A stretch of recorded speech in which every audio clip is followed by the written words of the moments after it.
kita sekilas saja kalau nggak ada ya. Ini mungkin Bapak Ibu bisa dikembangin kalau mau ya, bebas gitu. Tapi hati-hati kalau orang yang keberanian terlalu tinggi nekat. Ya bocah nekat itu nekat. Dia terlalu percaya diri, bahaya juga ya. Bahaya juga. Sendiri narsisistik juga. Ya bahaya. Tapi karena nggak ada kita skip lah, nggak terlalu dalam ya. Walaupun ini bagus. Lalu creativity ada Bapak Ibu?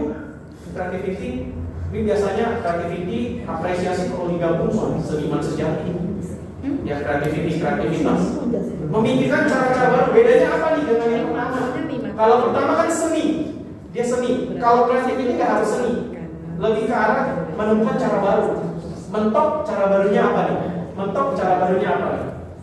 Ya. Kalau berlebihan jadinya nyangkir. Ya seniman kan lagi nyangkir. Jadi aneh. Ada. Tapi nggak ada ya Bapak Ibu ya, kita nggak terlalu dalam ya. Kreativitas juga bagus sebenarnya. Mungkin kendalanya orang Indonesia dari awal, dari kecil nggak pernah diajarin kreatif. Karena diajarinnya seragam, harus sama semua ya. Nggak pernah diajarin tuh punya pemikiran beda. Mungkin kendalanya orang Indonesia seperti itu. Nah ini PR Bapak Ibu nih untuk SD. Karena apa yang dipelajari di SD, kebentuk di SD, itu kebawa sampai gede tuh. Saya cuma bisa mengolah apa yang udah terlanjur terbentuk. Tapi Bapak Ibu benar-benar yang masih berupa tanda kutip ya, tanda lihat nih bentuk nih. Kalau saya udah jadi buci nih, bucinya tinggal mau dijadiin apa? Buci air atau jadi vas, alih fungsi saya cuma bisa sama. Nah, Bapak Ibu bisa bentuk beneran nih pikirannya mau apa? Ya cuma kendalanya di Indonesia memang kita nggak diajarin untuk kreatif. Karena begitu punya pendapat beda, masalah gitu. Dia punya pendapat beda langsung masalah. Sedikit intermezzo juga, ada mahasiswa saya pindahan dari Inggris. Jadi dia anak orang kaya, kuliah di Inggris, karena pandemi balik. Ya ini 2023 dia akhirnya kuliah lagi tapi di Indonesia. Ya di Indonesia, jadi udah lebih tua lah dari teman-temannya, lebih 4 tahun.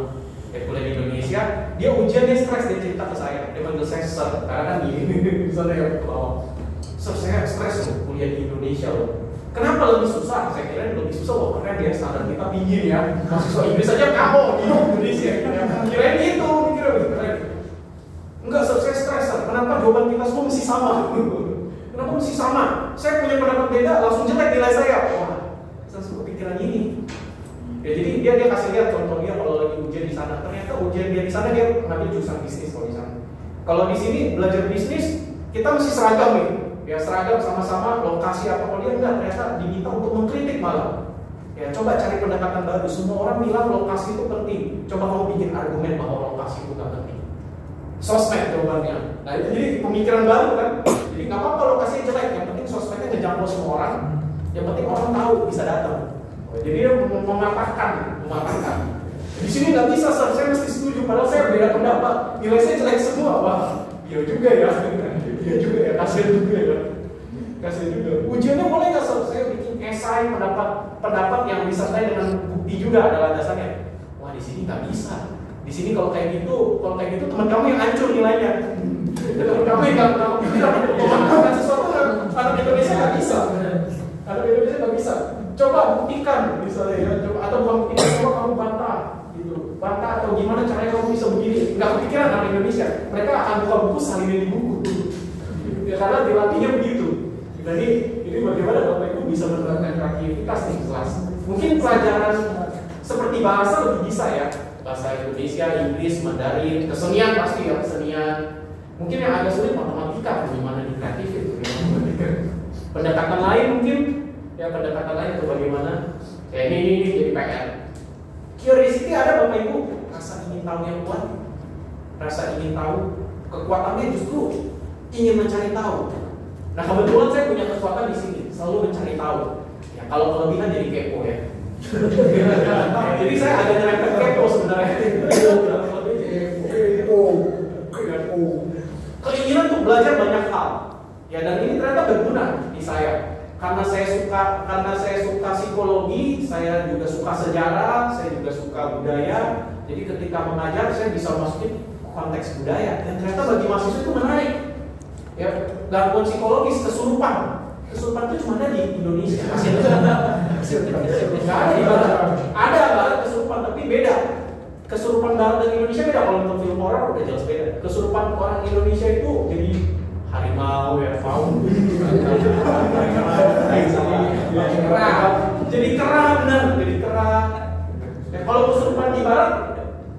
Barat jarang tapi hanya teriak, dan teriaknya nggak lebih brutal Indonesia.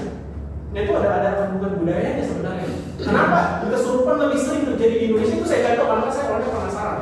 Kebetulan orang Indonesia kan suka hal mistis ya, saya juga suka.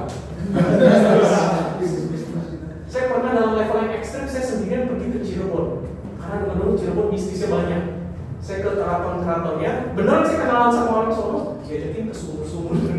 Cuma saya nggak ikutan, maksudnya nggak ikutan ritual, hanya melihat oh ini sumur ritual mau jadi sukses. Ini sumur, Bapak Ibu mungkin ada yang, atau bapak-bapak yang cintanya ditolak, ada sumur.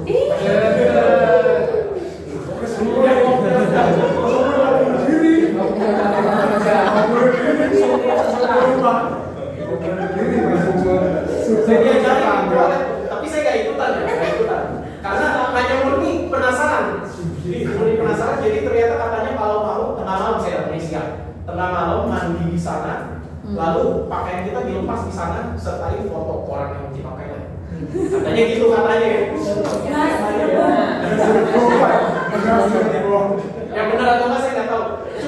Cuma karena saya punya itu, dan ternyata saya ngajar gangguan mental, saya suka hal mistis, suka budaya, itu saya mix ternyata pengalaman baru di kelas saya yang nggak ada ditemukan di kelas lain.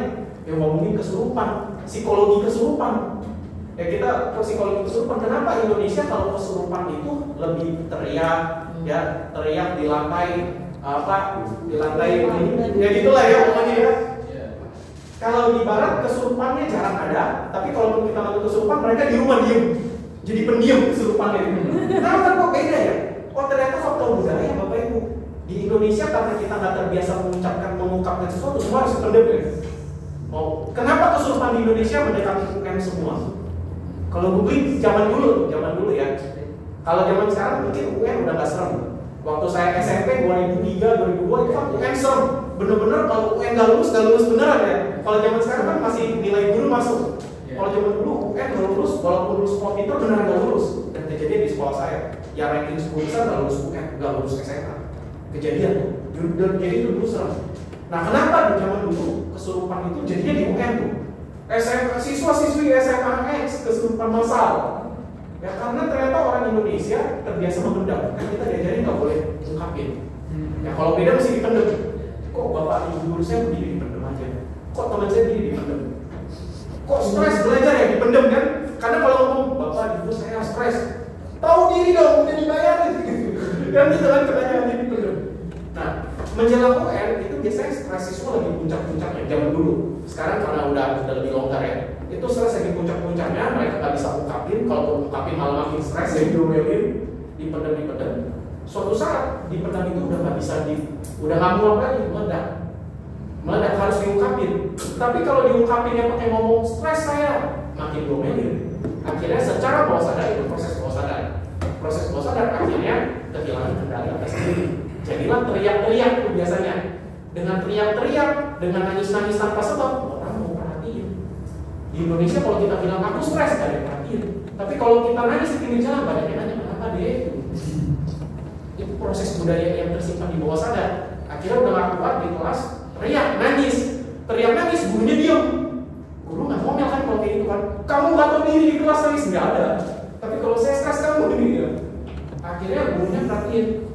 Temennya sebelah mikir secara bawah sadar prosesnya. Kenapa di Indonesia kesurupan itu menular? Akhirnya dapat perhatian loh. Akhirnya gue bisa ungkapin loh. Temennya dia, oh dia bisa dapat perhatian. Bawah sadarnya ngikutin, dia juga kesurupan. Ya dia juga kesurupan. Akhirnya teriak masal, nangis masal. Ya, ada risetnya dari Prof. Sarlito almarhum, mungkin kenal ya. Prof. Sarlito dulu terkenal di kasusnya Kofi Jessica. Jadi saksi ahli.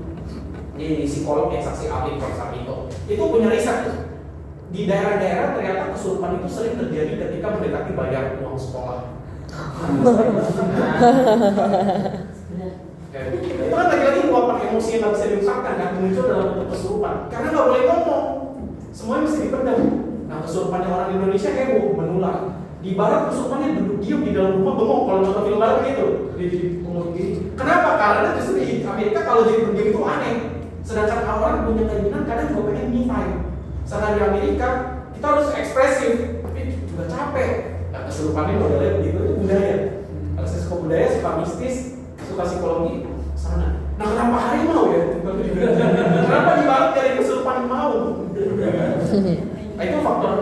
budaya spiritual. Karena di Indonesia, Bu.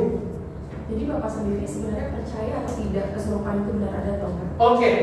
Oke, ini menarik ya saudara ya, menarik nih kesurupan ya. Tapi kita selesai mau ya, lanjut ya. Karena di Indonesia harimau itu dianggap hewan suci. Prabu Siliwangi perwujudannya harimau. Orang Chinese, apalagi ada konteksnya, tapi tadi saya lihat kayaknya nggak ada altar buat dewa harimau. Oh di Chinese harimau suci. Di orang Sunda harimau Prabu Siliwangi. Di Jawa harimau juga suci. Bukan suci lah, spiritual gitu. Nah itu sesuatu spiritual ya, makanya kesurupannya harimau. Karena pelarian orang Indonesia spiritual. Kenapa? Karena sama kan? Hanuman, Sun Gokong. Oh ada break makan ya. Nah nanti pertanyaan ibu kita jawab ya Bu ya. Saya ada jawabannya tuh. Percaya atau enggak? Setelah pesan-pesan berikut ini.